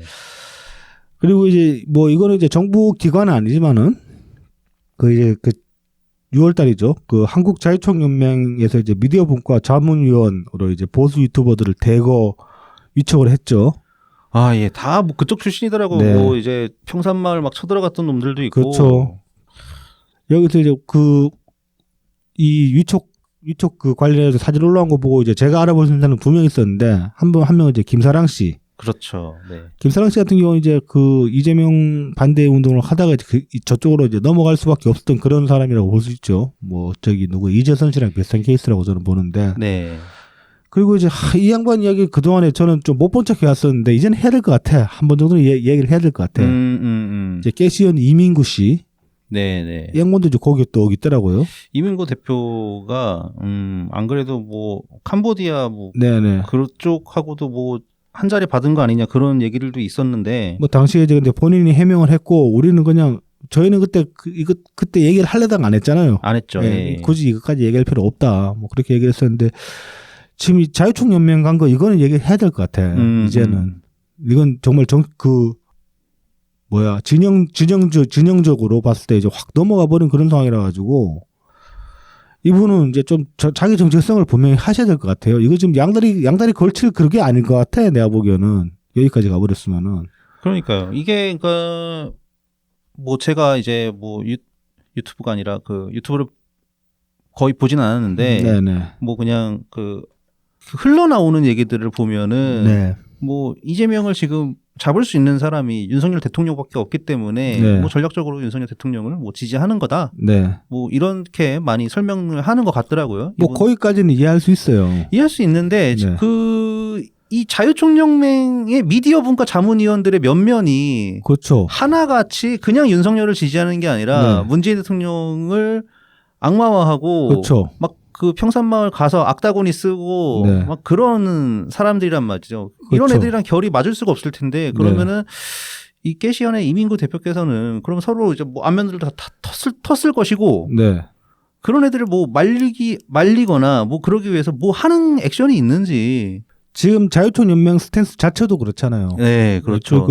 윤석열이 자유총연맹 뭐였지 창립 기념사였나? 예. 그거 가지고 문재인 정부 그냥 정북이라고 그렇게 대놓고 얘기를 했잖아. 그런 상황이잖아. 그리고 그 자유총연맹 회장 같은 경우 연맹 회장 같은 경우는 거기에 이제 동조하고 있고. 근데 이제 그런 조직에서 지금 돈 받는 거 아니에요? 지금 미디어 분과 자문위원으로 이제 위촉됐다는 거는 지원금 받는 거잖아 또. 이래버리면은 뭐 그 안에서 그럼 뭐 혼자 다른 목소리를 내겠다 뭐 그런 거야? 납득이 안 되죠 좀 선뜻. 네. 그래서 좀 이제는 그 본인 스탠스를 분명히 하셔야 될 때가 됐대. 양다리 걸치고 뭐 이렇다 저렇다 합리화할 그게 아닌 것 같아요. 근데 이분 보면은 온갖 데 사진을 다 찍었거든. 뭐 사진 많이 찍히시죠. 그러니까 이 양반 그 검색해 보면은 민주당 정치인 웬만한 사람들하고 사진 찍은 게 다 나와요. 그렇죠. 근데 이낙연 총리님하고도 사진 찍은 게 몇 장 나오거든. 그렇죠. 그래 버리면 또 꼬투리 잡으려면 잡는단 말이야 또. 아유 피곤해지죠. 예. 막 뭐 이낙연 지지하는 놈이 뭐 자유총연맹 가있다 그런 식으로 얼마든지 뭐 지원해가지고 뉴스를 만들 수도 있단 말이야. 그래서 이제 뭐 본인 신념대로 하시는 거 가지고 뭐라 할 건 아닌데 그거 관련해가지고 너무 많은 사람들이 좀 엮여가지고 피해를 볼 수가 있으니까 본인 스탠스를 이제 분명히 하셔야 되지 않겠나. 뭐 그 정도는 말씀을 드리고 싶네요. 네, 그렇습니다. 자, 뭐 그래서 잠깐 얘기가 이제 옆길로 빠졌는데 네, 다시 이제 원래 기사로 돌아와 보죠. 네. 자, 그래서 이렇듯이 이제 정치 유튜버들이 제도권 정치에 많이들 진출해 있는데 이게 그리고 이제 지금 같은 경우는 국민의힘 쪽에 이제 막 뭐, 그렇죠. 국민의힘이나 정부 여당 쪽으로 이제 많이 이제 가 있는 거죠. 지금 이제 권력은 그쪽이 잡고 있으니까. 네네. 근데 또 문재인 정부 때 생각하면 많았어요. 막 정계 진출까지는 아닌데 일단 민주당으로 많이 진출을 했죠. 그렇죠. 당으로 많이 많이 들어갔었고 만약에 뭐 이재명이 지금 상상하기 싫지만은 대통령이었다면. 네, 대통령이었다면 어땠을까를 이제 뭐 시뮬레이팅을 해보자면 이런 것들이 있는 거죠. 그렇죠. 작년에 이제 그 많이들 보시고 이제 얼척이 없었던 그 김성수 TV에 이제 이재명이 채팅창에 등장한 적이 있잖아요. 뭐 후원해달라 그랬던가? 네, 등장해가지고 막 그 개딸들한테 이제 결집해달라 네. 뭐 그런 얘기도 하고 그다음에 뭐 슈퍼 좀 쏴달라 뭐 그런 소리를 했단 말이야. 그런 거 보면 이재명이 대통령이 됐다고 과연 윤석열이랑 달랐을까? 뭐 그런 생각을 해보게 되는 겁니다. 자, 그래서 이제 이와 관련해 가지고 이 여권 관계자의 얘기를 보면은 네, 이제 국민의힘 관계자죠. 네, 그러니까 기사에 이제 소개하고 있는 이 인터뷰를 보면은 이런 얘기를 합니다. 미디어가 큰 변화를 맞고 있다. 유튜버가 취미 활동에서 하나의 직업 언론으로 발전하고 있다. 이건 좀 발전하고 있다 이렇게 얘기할 건 아닌 것 같아요. 이미 했어. 이미 뭐 확실하게 그 하나의 영역으로 자리를 잡았는데 그렇죠. 약간 지체된 듯한 그런 느낌이 듭니다. 이 인식이. 그리고 이제 이어서 한 얘기가 유튜브가 정치 양극화를 부추기고 가짜뉴스의 창구가 되기도 하지만 기존 언론이 하지 못한 기능을 유튜브가 해결해 주기도 한다. 근데 그게 정치 쪽 시사 쪽에서는 거의 없어 이런 게.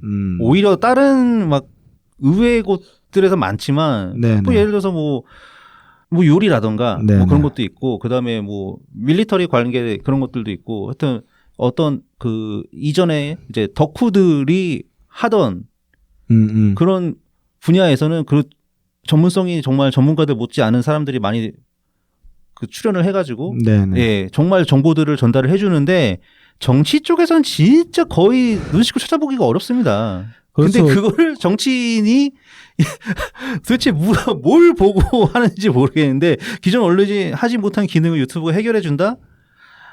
좋은 쪽으로 해결해 준 건 사례가 별로 없는 것 같아요.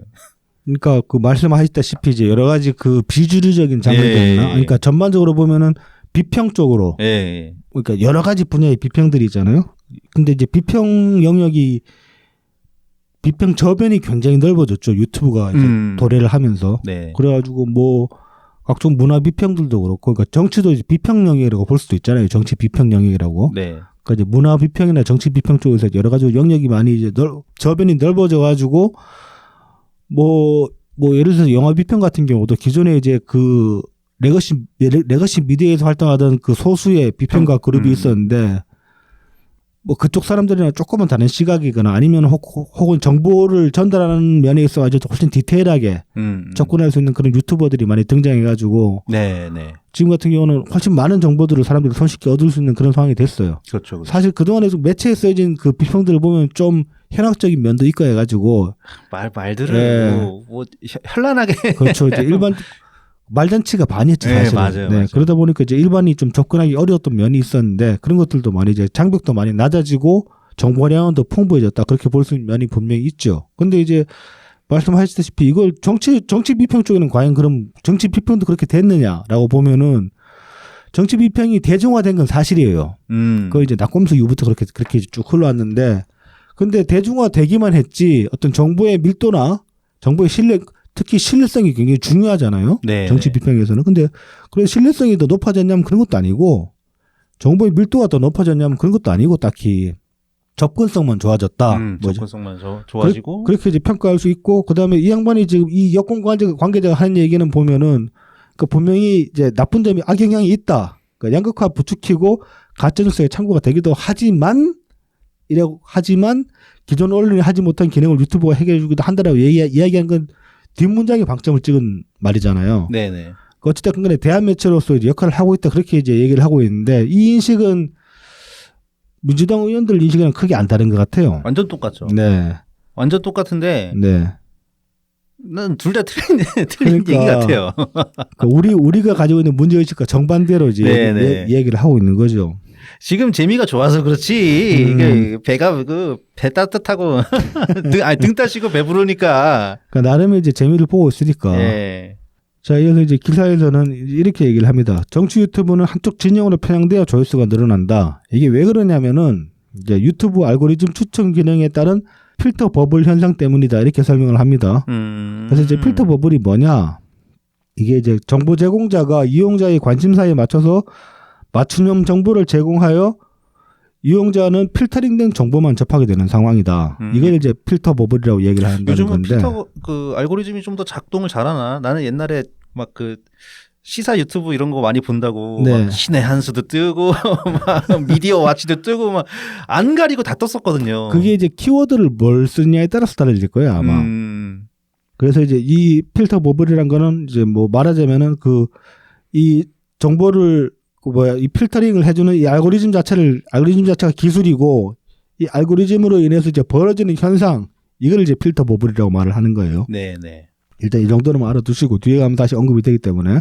그리고 이제 유튜브 채널의 이제 문제가 뭐냐? 이건 이제 법적으로 봤을 때 유튜브의 경우는 방송이 아니라 정보통신 콘텐츠로 분류가 되기 때문에 허위사실 유포에 대해서 이제 직접적인 제재를 취하기가 굉장히 이제 어렵다고 합니다.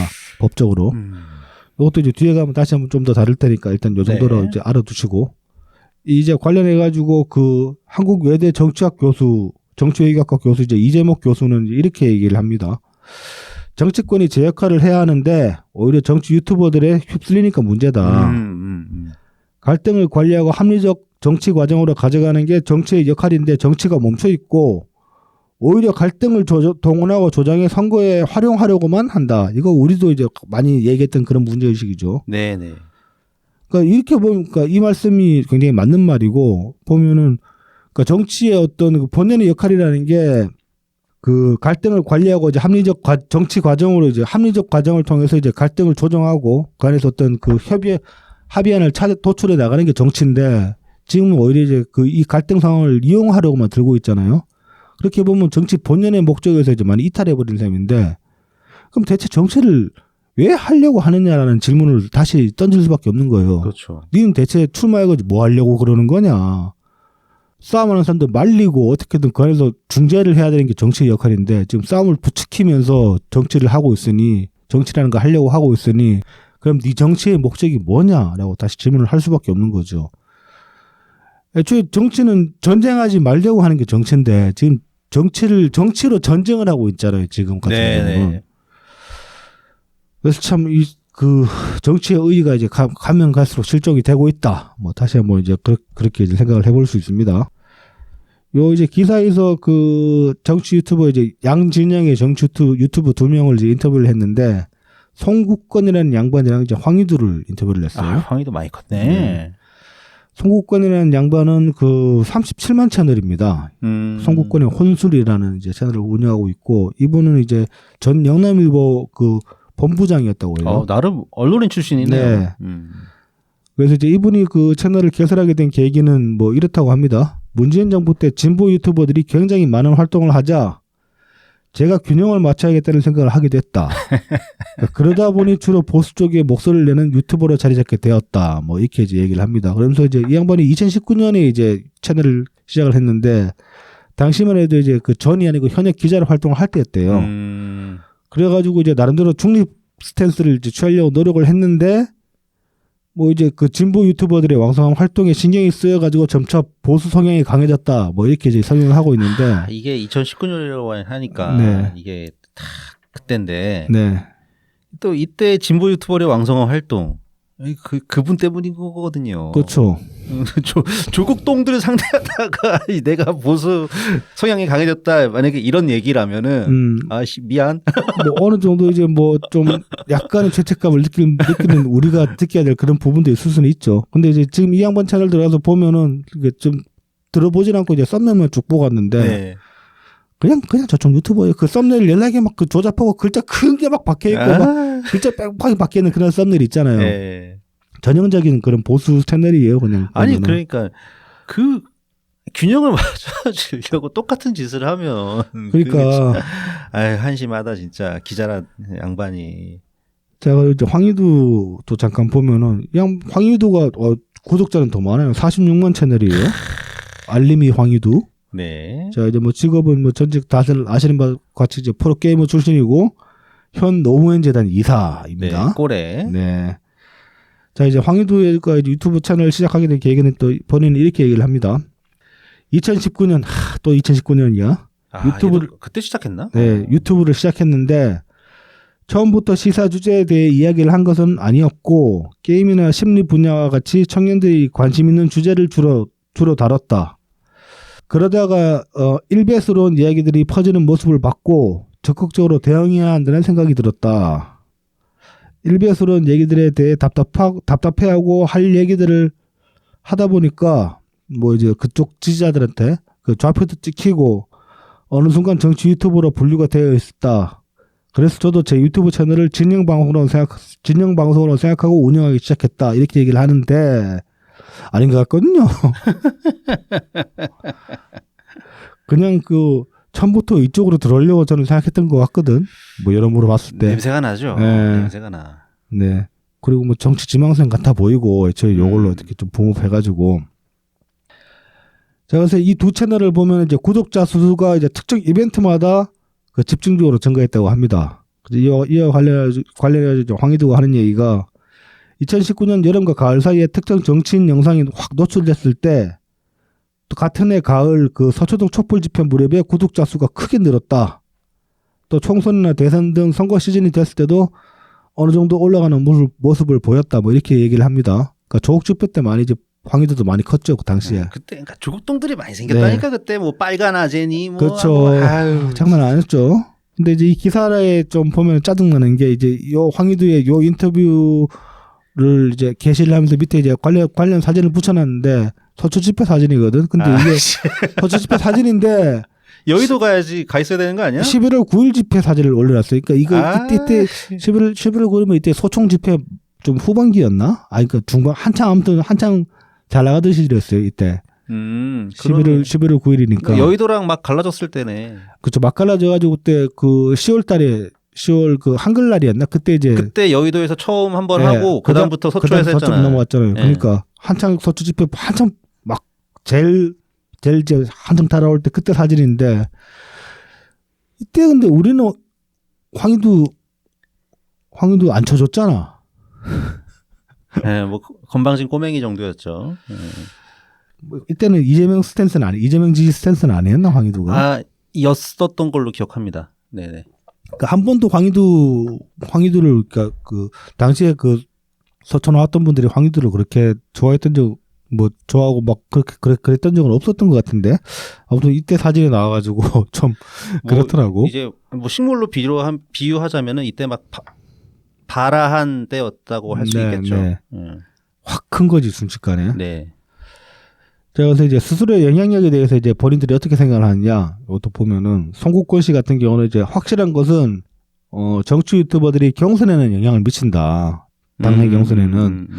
그래서 보수든 진보든 유튜브를 열성적으로 보는 사람들은 경선 투표권을 갖고 있는 당원들이다. 주요 유튜버들이 어느 후보를 지지하느냐에 따라 결과가 달라질 수 있다. 이렇게 얘기를 합니다. 이거 살짝 상당히 뭐 솔직하기도 하고 좀 정확한 시각이라고 저도 봅니다. 그러니까 어떻게 뭐 인터뷰에서는 여기까지 얘기했지만 요 말을 살짝 뭐 더 확장을 시켜보면은 자기들이 이제 끼치는 영향력의 한계 혹은 이제 뭐 본선용은 아니다. 그걸 이제 인정하는 그런 말이기도 한 거죠, 말하자면은. 그 대신에 언제든지 똥 뿌릴 수 있다.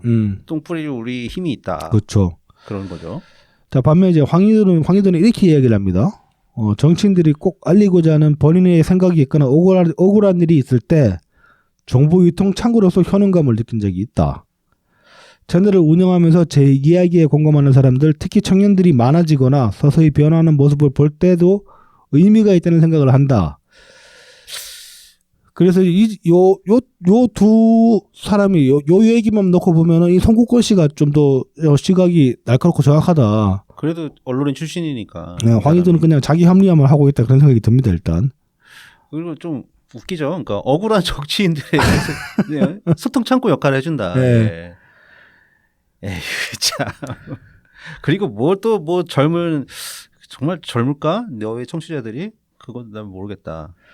나는 이 말이 좀 많이 무서워. 그러니까 내 이야기에 공감하는 사람들한테 이제 자기가 영향을 끼친다. 그게 이제 의미가 있다고 생각을 한다고 하는데 이게 어떤 개인적인 어떤 감상이나 이야기면은 뭐 이런 것들이 의미가 있을 수 있죠. 근데 황희도가 지금 이야기하는 건 정치 영역에서의 이야기잖아요. 그렇죠. 근데 황희도가 어떤 그 황희도가 가진 정치적 식견이라는 게 다른 사람들한테 이렇게 영향을 끼쳐도 될 만큼 뭐 깊이가 있냐면 그건 전혀 아니란 말이지 사실은. 그러겠죠? 네네. 그러니까 제가 이제 황희도 비판을 많이 하면서 이제 뭐 노문재단 이사 너 같은 게 노문재단 이사가 되는 게 말이 되냐 이제 그런 얘기를 많이 하는데 아는 게 쥐뿔도 없어요 진짜로. 어찌 있겠습니까?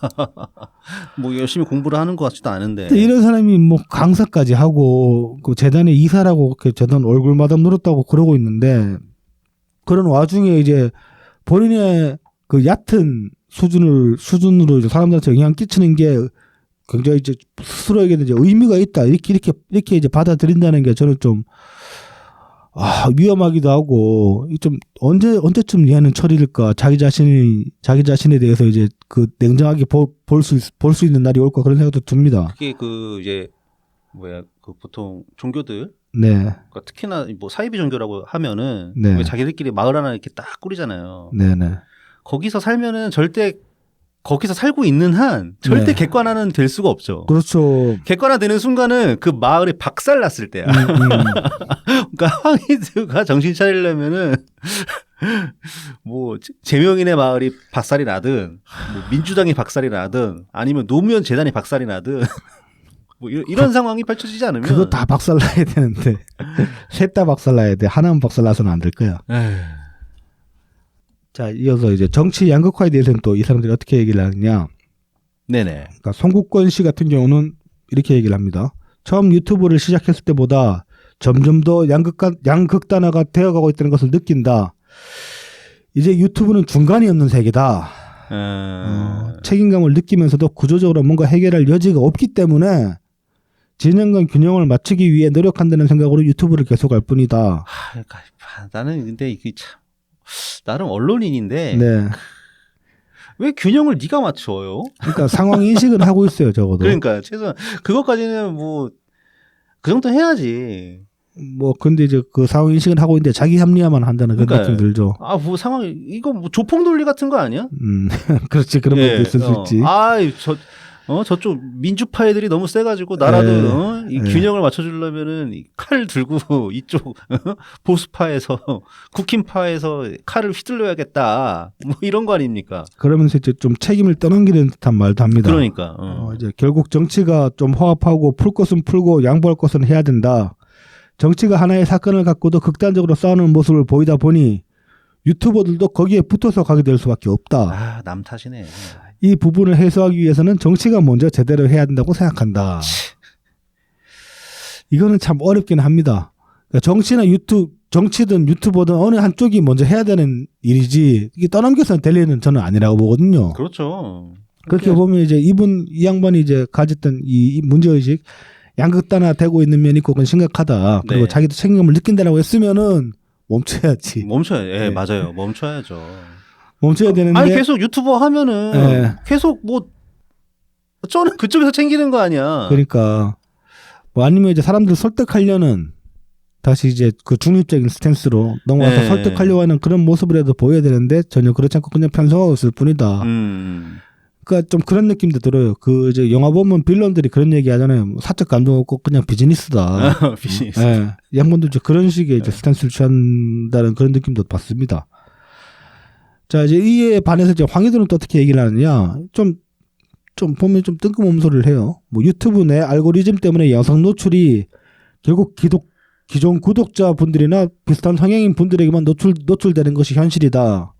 이를 극복할 수 있는 방법에 대해 많이 고민하고 있다. 최근 나온 쇼츠의 경우 좀 더 많은 사람들에게 노출되는 경향을 보이는데 이 부분을 좀 더 살펴보고 있다. 쇼츠가 조회수가 많이 나오거든. 그러니까 황희도는 뭐 지금 이제 뭐 말하자면 이런 그 양극단화 같은 문제를 단지 그 보는 사람들만 보기 때문에 이렇게 이제 양극단화 된다 이런 식으로 생각하고 있는 거예요. 아이씨, 이것도 이상한 남 탓이다. 이것도 남 탓이네. 그러니까 유튜브 탓이네. 알고리즘 탓.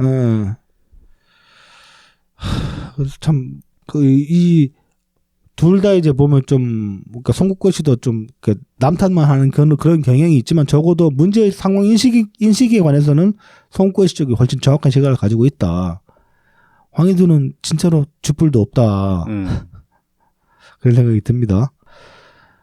자, 이제 7월 22일에 발표된 그 한국언론진흥재단의 허위정보 우려 상승 및 유튜브 뉴스 이용 증가라는 이제 보고서에 따르면은 그 올해 이제 1월 10일부터 2월 20일까지 전 세계 주요국들의 디지털 뉴스 이용 실태를 이제 조사한 결과가 있는데 이게 그 이용 이 조사 대상이 보면 전 세계 93,895명, 한국은 2,003명 대상으로 조사를 했습니다. 이 중에 이제 그 유튜브를 통해서 뉴스를 본다는 응답자, 한국인 같은 경우는 전체 응답이 53%가 이제 유튜브를 통해서 뉴스를 본다고 합니다. 그리고 이제 이 조사 그 주요 46개국 평균은 30%니까 한국이 굉장히 높은 거예요. 많이 차이 나네요. 네. 그다음에 이제 그 유튜브를 통해서 이제 전달받는 이 정보의 진위 여부에 대해서는 한국 응답자 66%가 사실이 아닐 수 있다라고 생각을 한다고 합니다. 그에 반해 전 세계 평균은 56%니까 신뢰도가 우리나라가 훨씬 낮은 거지, 전 세계 평균에 비해서. 근데 이렇게 신뢰도가 낮은데도 불구하고 또 유튜브 의존성은 굉장히 커요. 좀 기묘하죠. 그래서 어떻게 보면은. 네. 뭐 어쩌자는 건지.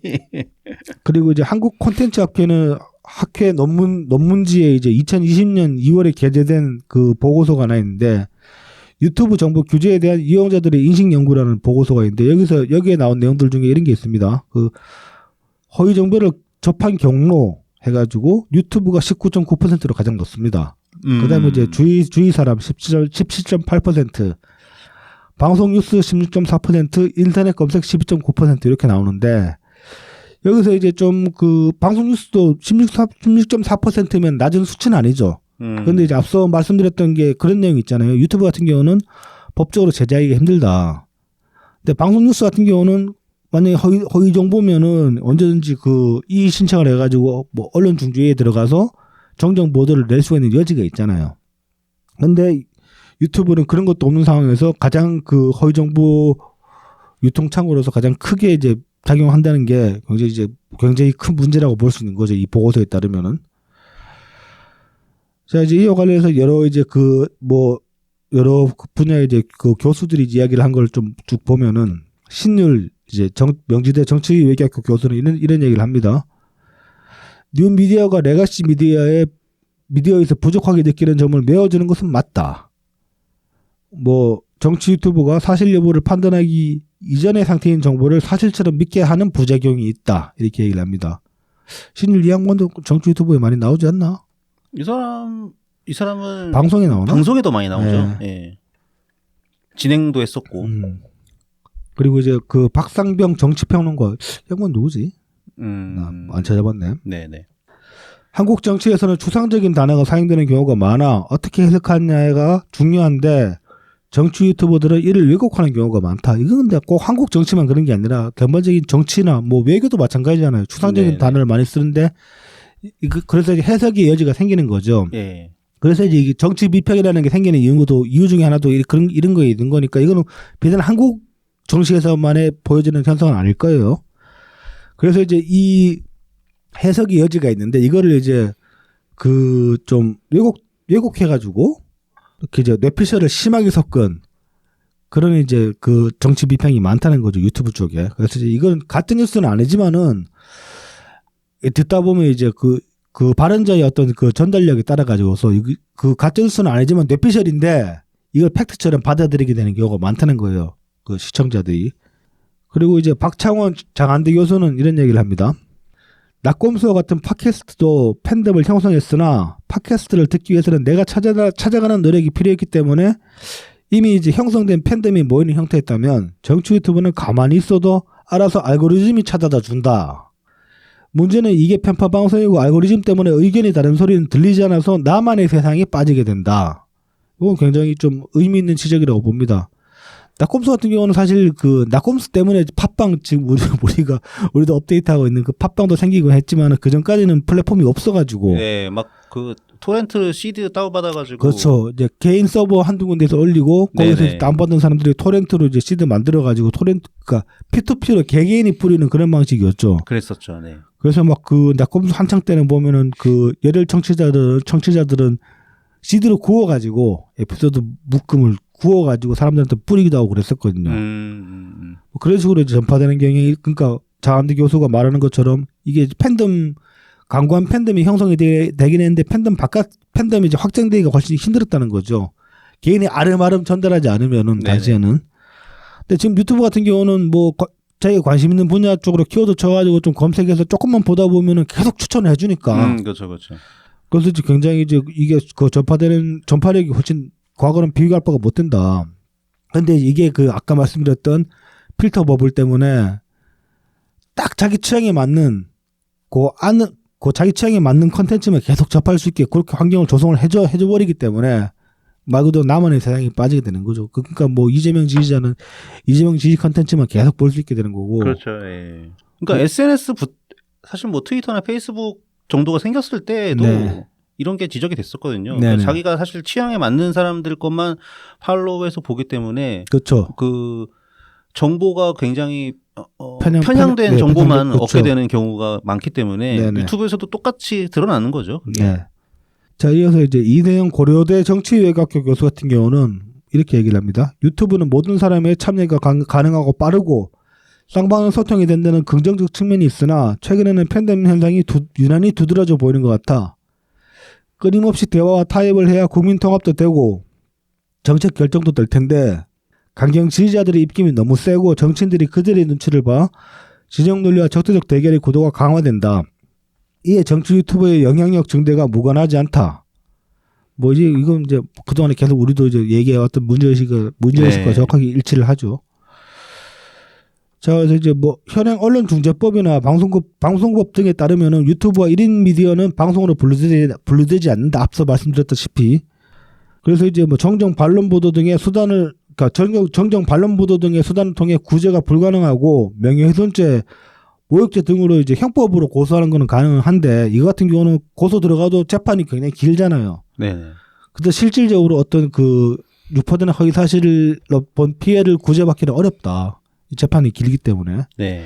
그래서 독일 같은 경우는 관련법을 2017년에 제정을 했어요. 네트워크 집행법 그래가지고 불법 콘텐츠를 신고할 수 있게 하고 플랫폼 사업자가 이거 신고 들어와가지고 확인이 되면 24시간 이내에 차단을 하게끔 그렇게 이제 법이 제정이 돼 있고 프랑스 같은 경우도 2018년에 정보조작 대처법을 만들어가지고 이건 이제 정치랑 관계가 되는 겁니다. 그래서 이제 선거 전 3개월 동안 온라인 플랫폼의 허위 정보가 유포된 경우 법원 명령을 거쳐서 중지시킬 수 있다.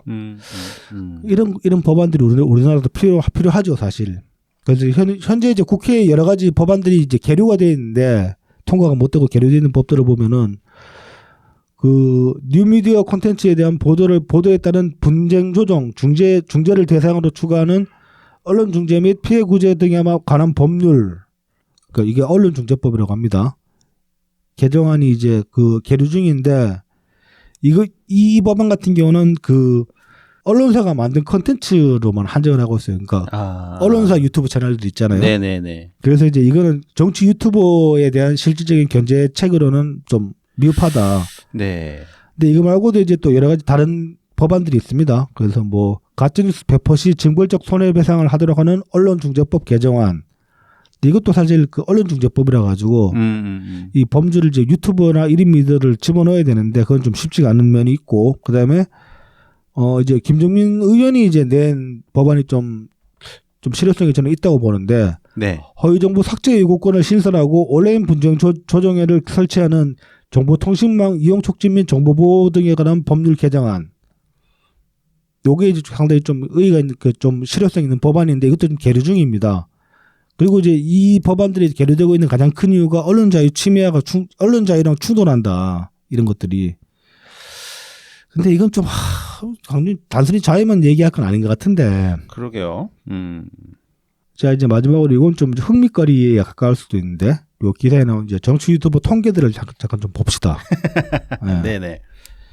보면 이제 구독자 수 상위 100위권 채널은 100위권 채널이라고 이제 소개하려고 이게 보면은 그러니까 100위권까지 들려면은 구독자 수가 22만 4천이 넘어가야 돼요. 아, 네. 그러니까 100위가 22만 4천인 거야. 야, 우리 라인은 아무도 없는데? 아무도 없어요. 택도 없어요. 네. 우리 실버 버튼 아무도 없잖아. 없어. 실버 버튼 하나 있지. 한 명. 이낙연 TV. 10만 넘어가요, 이거. 네, 네. 자, 그리고 이제 이 다양한 채널 중에 중립적 성향은 당연히 또 빵개입니다, 빵개. 그래서 이제 보수가 61개, 진보가 39개, 보수가 훨씬 많아요. 100위권 안에. 그런데 그 상위 10개 중에는 진보 성향이 6개고 상위 20위 중에는 11개로 조금 많습니다. 진보 성향이. 더 선발 주자들이니까. 뭐 그렇죠. 그렇지 않을까? 그런 면이 있죠. 예. 그리고 이제 1인 유튜버가 이 중에서 71%라고 합니다. 그러니까 잘만 타면은 이 돈 쉽게 버는 애들이 꽤 많은 거야. 그리고 이제 이 중에 보면은 뭐 정치인 유튜버들도 랭킹에 들어있는 유튜버들이 있어요. 이재명 TV, 네. 그다음에 홍카콜라, 그다음에 정청래 TV 같은 게 이제 이 100위권 안에 포진해 있습니다. 22만이 넘어가는 거지. 네. 근데 이제 앞서 말씀드렸다시피 우리 쪽 채널 중에 제일 큰 게 이낙연 TV인데 10만이 넘어가는 수준이라 가지고 좀 많이 못 미친다. 네네. 자, 이제 구독자 상위 11%, 그러니까 11위까지만 보면은 이게 이제 11위가 딱 100만 커트라인이거든요. 네. 12위부터 88만인가로 확 떨어져요. 보면은 1위가 이제 진성호 방송 181만. 세죠. 와. 2위가 좀 의외였어요. 오마이TV가 2위야. 155만. 그다음에 네. 이제 뭐 신의 한수 147만. 그다음에 노무현 재단이 134만입니다. 그리고 이제 뉴스공장이 132만, 딴지 방송국이 122만, 배승희 변호사 이 양반도 보수 채널인데 난 처음 들어봤어요. 이 양반이 119만이고, 그다음에 신한균의 국방TV가 118만, 매불쇼가 116만, 뉴스타파 110만, 서울의소리 110만. 소리. 네. 뭐 뉴스타파랑 서울의소리 동률로 치면 여기까지가 10위인 거예요. 네. 110만 다음에 이제 88만 그렇게 떨어집니다. 그다음에 작년 종합 그 정치 유튜브 슈퍼챗 순위를 보면은 이건 좀 의외인데 유재일이 1위예요. 아, 유재일 잘 나갑니다. 3억 5천만 원 정도. 그다음에 시사타파가 2위야. 아, 이것도 여기도 3억 4천만 원. 네, 하여튼 잘 벌었다는 소문이 있었죠. 네. 그다음에 열린공감이 3위예요 또. 3억 1,700만 원 정도. 그러니까 작년에 유재일 같은 경우는 유동규 인터뷰 따면서 많이 올라간 거 아닌가? 그 전부터. 근데 유독 슈퍼챗을 많이 받네. 슈퍼챗 많이 봤습니다. 벌이가 좋아요. 여러모로 보면 좀 이런 거 보면은 우리 쪽 채널은 진짜 아무것도 아니다. 근데 이 아무것도 아닌 채널인데 참 고군분투를 얼마나 하고 있는가. 그리고 요거 뭐 이렇게 처먹어야 돼? 아무것도 아닌데. 왜 이렇게 쪼는지 몰라 우리한테. 그러니까. 백총 어제 결국 그 진기한 청구 당하고 말이야. 야, 이 100위권에는 하나도 없다 좀 봐줘라. 우리 탄압해서 진짜 뭐 하려고. 10만도 안, 10만 넘는 거 이낙연 TV밖에 없는데. 그러니까. 우리 왜 이렇게 됐지? 자, 이제 이낙연 TV 이야기했으니까 마지막으로 이낙연 총리 소식 좀 봅시다. 네. 이제 7월 23일날 SNS에 이제 올려진 글이 있어요. 이거 이제 요 글에서 이제 저희 지난주 에피소드 제목을 따왔죠. 네, 그렇습니다. 한번 읽어보죠. 워낙 좋은 문장이라 가지고. 대통령실에 묻는다. 믿기지 않는 보도가 있었다. 대통령실 핵심 관계자가 이렇게 말했다는 보도다. 서희초등학교 새내기 여선생님의 비극은 학생인권 조례 때문이고 학생인권 조례는 종북 주사파의 대한민국 붕괴 시나리오의 일부라는 것이다. 익명의 보도이니 그냥 넘기고 싶기도 했지만 그럴 수가 없었다. 유엔 대북제재 해제를 주장한 것은 반국가 세력이라는 대통령의 공식 발언을 연상시켰기 때문이다. 대통령실에 묻는다. 그렇게 말했다는 핵심 관계자는 누구인가? 그는 무슨 근거로 그런 말을 했는가? 그 발언은 대통령실의 공식 입장과 일치하거나 비슷한가? 그게 아니라면 공식 입장은 무엇인가? 왜 해명하지 않는가? 그처럼 천박하고 편협한 인식에 매몰된 사람들이 권력을 쥔 채 폭주하고 있다면 그것은 심각한 국가 위기가 아닌가? 상처를 헤집고 국민을 편가를 일이 아니지 않는가? 아픔을 위로하며 상처를 아물게 하는 것이 먼저여야 하지 않은가? 그러면서 진상을 철저히 규명해야 하지 않겠는가? 교권과 학생 인권을 서로 충돌하는 제로섬 관계로 볼 일이 아니지 않는가. 교권과 학생 인권은 함께 지키고 신장해야 할 문제로 보아야 하지 않는가. 그래야 당면한 교육 위기를 미래지향적으로 균형 있게 대처하고 해결할 수 있지 않겠는가. 이태원 참사나 집중호우에서 확인했듯이 위기관리는 이념의 문제가 아니다. 그것은 정부의 기초적 의무이며 능력에 관한 문제다. 그것을 이념 문제로 바꿔치기 하며 전임 정부를 탓한다고 해서 스스로의 무능이 가려지는 것은 아니지 않는가. 좀 이런 공격력을 민주당 전반이 가질 필요가 있는데 그렇죠. 아무 직도 없는 이낙연 총리님 밖에 이런 공격력이 없으니 참. 자, 이제 이어서 7월 28일 어제죠. 이제 네네. 어제 이제 기습적이라고 할 수 있습니다. 연명회동이 갑자기 성사가 됐어요. 그래서 이제 윤영찬 의원 그 말씀에 따르면은 이게 이제 이재명 측이 전화 요청을 해가지고 그 이제 종로 모처의 음식점에서 이제 2시간 가량 이제 만찬회동을 가졌다고 합니다. 자, 이제 뭐 이 자리에서 이재명은 뭐 이런 얘기를 했어요. 총선 승리를 위해서 당의 단합이 가장 중요하고 당이 분열되지 않도록 잘 이끌고 가는 게 필요하다. 많이 도와달라. 뭐 참 이놈의 단합. 네. 이낙연 총리님이 이렇게 답을 하셨습니다. 민주당의 혁신은 도덕성과 민주주의를 회복하는 데서 시작해야 한다. 지금 민주당은 위기의식을 가져야 하고 당내 분열의 언어를 즉시 중단해야 한다. 민주당을 최상의 상태로 만들기 위해선 대담한 혁신이 필요하며 혁신을 통해 단합하고 국민의 신뢰를 다시 얻어야 한다. 뭐 이제 뭐 이것도 뭐 그동안 하셨던 말씀이고 특별히 딱히 특별한 내용은 없습니다. 그리고 이제 뭐 이재명이 이제 그 총리님한테 이제 꽃다발을 드리면서 이제 그 귀국 선물이다 그런 얘기를 했어요. 그러면서 뭐 총리께서 선거에 애만 있으셨는데 제대로 감사 인사도 못 드렸다. 뭐 이런 이제 이야기를 했어요. 여기 이제 답을 이낙연 총리님이 답을 하셨는데 이게 좀 뉘앙스를 따져보면 조금 미묘합니다. 이게 이제 뭐 그동안 당을 이끄시느라 수고 많으셨다. 이거 이제 그동안 수고했다는 얘기잖아. 더 이상 수고 안 해도 된다는 얘기로 들리기도 하거든. 네, 그렇게 들리기도 하거든. 뭐 이치임식 때 계속 그러니까, 한 명 물러나고 이제 새로 누가 올 때 이제 그동안 수고하셨고요. 뭐 이렇게 하잖아. 욕 받다야. 집에 쉬어라. 그런 얘기잖아 이거는. 그런 느낌 지울 수가 없어요. 그또 연총리님이 그냥 말씀 그냥 대충 하시는 분도 아니고 이렇게 의미를 담아가지고 하시는 분이기 때문에 사실은 보통은 수고가 많으시다라거나 그렇죠. 이렇게 하는 거거든요. 그러니까 고생이 많다, 수고가 많다 이렇게 얘기를 하지 수고 많으셨다라고 얘기를 안 하거든. 참 이게 참 그렇습니다. 여러모로. 뭐 이 정도만. 이 정도만. 그리고 좀 그동안에 연총리님이 이런저런 회동을 많이 하셨잖아요. 네. 뭐 저 평산도 가셨고 저기 대사도 2명이나 만났잖아. 프랑스, 영국. 네. 근데 항상 그런 어떤 이제 뭐 회동을 하시거나 어떤 이제 어디 다녀오시거나 하면은 당일날 저녁이나 아니면 그 다음날 뭐 새벽이나 아침쯤에 항상 SNS에 글을 올리셨어요. 네네네. 근데 지금 어제 연명회동 저녁 때 만찬했잖아. 근데 지금 녹음하고 있는 이 시간까지 SNS에 글이 없어요. 서로 근데 이제 비공개 회담이기도 하고 보도는 나왔으니까 관련해가지고 그거 외에 더 보탤 말이 없겠지 뭐 서로. 그러니까 보탤 말이 없더라도 만났습니다. 그리고 뭐 사진 한두 장 올라가고 뭐 그냥 이런 얘기 했습니다. 이 정도로 SNS 글을 올리셨는데 저기 평선도 비공개였는데 그냥 뭐 좋은 말씀 나눴다 그렇게 글을 올리셨잖아요. 아, 그렇지. 근데 아직까지 안 하고 있어. 이게 지금 보면은 그래서 이거 그냥 하도 만나달라 그러면 만나던데 별로 의미는 없다. 그렇게 지금 취급을 하는 건지 모르겠어요. 역시 뭐 수고 많으셨다. 네, 그러니까 수고 많으셨다. 이게 제일 핵심이에요. 좀 무서웠죠. 네. 어쨌든 뭐 장마가 끝나서 드디어 만나셨네요. 네, 이것도 안 만나고 지나갈 수는 없어요. 그렇죠. 네.